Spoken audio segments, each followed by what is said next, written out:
A Policía Xudicial da Garda Civil de Noia xa identificou os mozos que ían nun vehículo que onte parou unha moza e convidouna a subir. A moza asustouse pensando que se trataba dun intento de secuestro.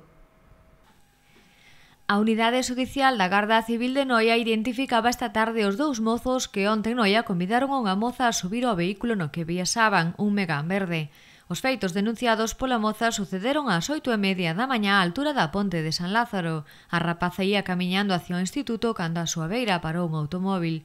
Nel ían varias persoas. Un dos mozos que ao parecer ía cun pasamontañas convidou a moza a subirse ao vehículo varias veces. A rapaza asustada escapou en dirección contraria e de inmediato presentaba unha denuncia por estes feitos ante a Garda Civil. A Garda Civil de Noia investigou o suceso e ás poucas horas xa localizaba o coche.